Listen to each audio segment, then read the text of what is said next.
everyone, it's Kevin from CT Beer. We're here in Groton, Connecticut. We're at Beard Brewing Company, their new location, their second location. The owners have been nice enough to let us in the doors, you and I, to see the new digs before they open to the general public. I'm also going to sit down with them both and talk about their future, their mission, their story. So whether you're an avid beer fan of Beard Brewing or you're kind of new to what they do, you don't want to miss this one. So let's go inside and check it out.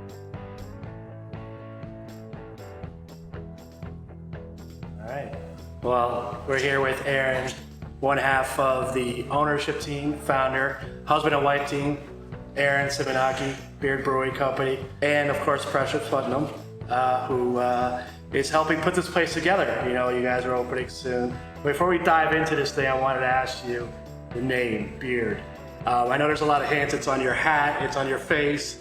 Like, where's the origins of Beard Brewing? Everywhere. I guess I'm not completely decked out today, but you can normally find it somewhere. So the Beard Brewing Company started as a novel idea way back in 2010 when I got into homebrewing and really was all about it. And when I really started getting into it and wanted to go professional and had the idea, the dream to open our own brewery, I started approaching other professional breweries to just gain kind of experience. So it was becoming real, and I needed to write a business plan. And so we wanted to be unique and kind of stand out. And so one of our friends had started calling me the Beard Brewing Company informally because I had a big bushy beard at the time, and we kind of stuck with it. And then it was time to come up with the logo. I didn't really want to be the logo, and we ended up working with a design firm to come up with a couple of different concepts. We ended up farming it out to a couple of other people that we knew that were fairly artistic, and that logo, the Beard Brewing Company, came back, and we really I, again, didn't want to be the logo, so I pushed and I pushed and I pushed, and finally my wife, Precious, convinced me that, no, it's really well done and it's going to translate well. And so we ended up sticking with it, and you could say it grew on us. Yeah, well, literally and figuratively. Exactly. And, I know it's a beautiful logo.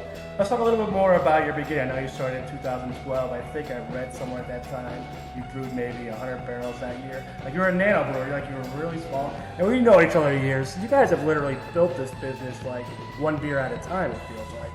Absolutely. It's been a unique kind of origin story. Going from where we started in 2012, you're absolutely correct. I had 4 3-barrel fermenters, a 3-barrel brew house, and I was doing everything from accounting to mashing in. Precious would come in and help me mash in the morning before she'd go to her day job. So it was really a shoestring budget and a dream to kind of make a hobby into something that would pay for itself. It took off pretty quickly. We were allowed to sell growlers, and then the law changed where we were allowed to now start retailing for on-premise consumption. Fast forward to where we are now, just over 7 years old. We brewed 6,500 barrels this year, in 2019. We started tiny and just kind of kept plugging away and doing everything we could ourselves, and this is kind of a little bit of a departure for us to go out and ask people for help and really get to a point where now we have 30 people here on a daily basis. Yeah. Let's talk about your team a little, because I know you have 30 people. Like you said, you built your team. You know, you have your employees. I know you like to source locally, hire from the community. Like, tell us about your team. And are you hiring here too? Like, are you fully staffed or? Absolutely. So it's been a weird experience, like I said, to go from just ourselves and me brewing every batch of beer to where here in Groton we now have 3 full-time brewers. We have 3 full-time brewers in Stonington. It's a collaborative effort to kind of get the product out there, to get the beer out there from concept on paper through finished product in your glass. I'm all about expanding our horizons and bringing in people who bring something to the table that we don't actually have. A weird hire for us, like a marketing director. It's neat because we're learning a lot as the ownership ourselves, as well as our team, and being able to expand and bring better beer and a better experience to the table every day by just getting help. Yeah, totally. Well, speaking of better experiences, this place is really impressive. We're here at the Silo in Groton, and it's totally new, custom built from the ground up. And I know you and Precious really put your touch on this place. Tell us about the Silo. and what you've built here. Tell us a little about your neighbor too. I think people would like to hear about that as well. Absolutely. So we really want to share our wares with the world and make them better. And so it was kind of just time to get out there and build a second facility. We had continuously run into, hey, why can't we get your product in cans? Why can't we get your product out here at the package store? And we get it, we're in southeastern Connecticut. It's a far drive for anyone from our home state.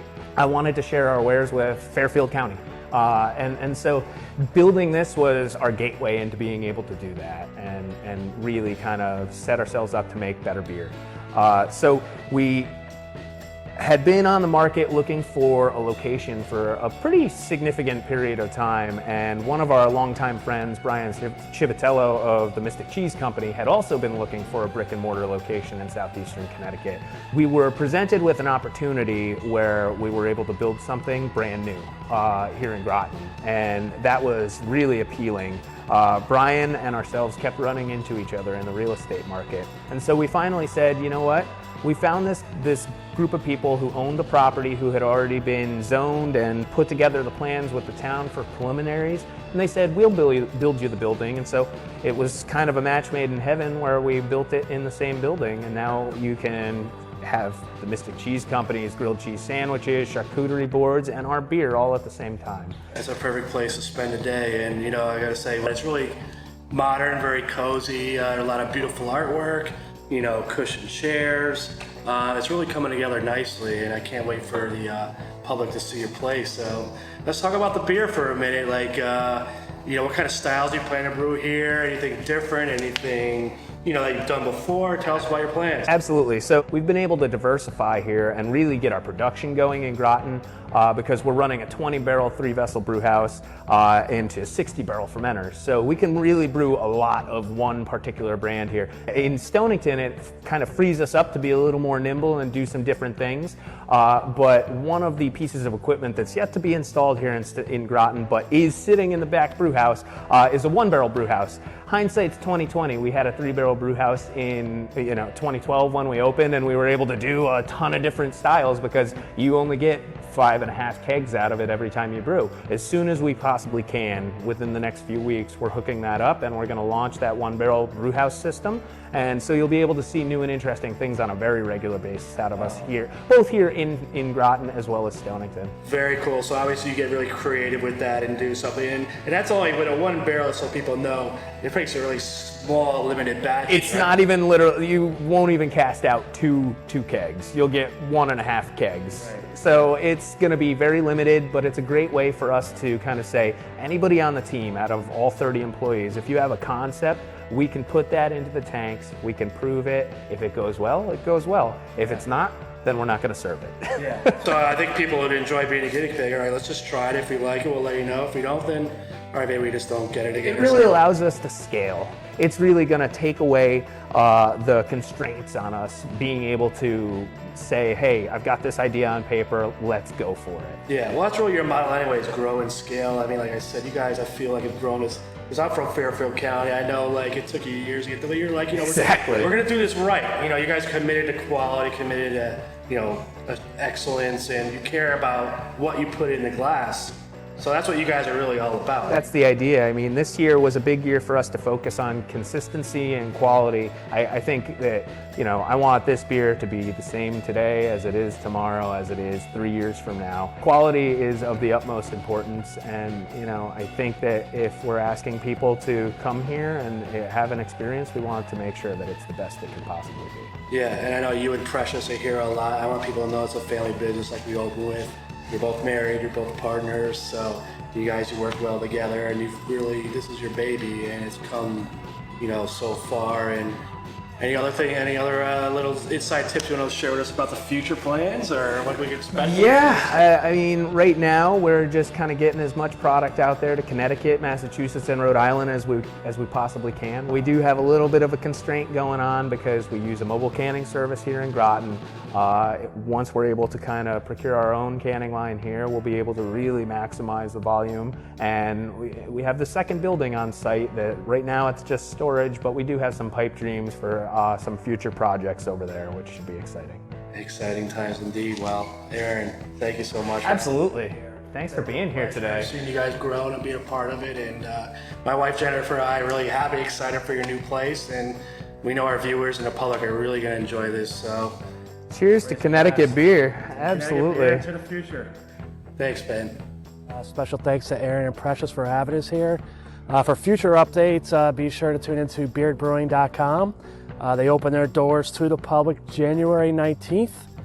See their website for business hours, and be sure to follow them for future details. All the best, guys, and hope you enjoyed a few cold ones today, Connecticut. Cheers.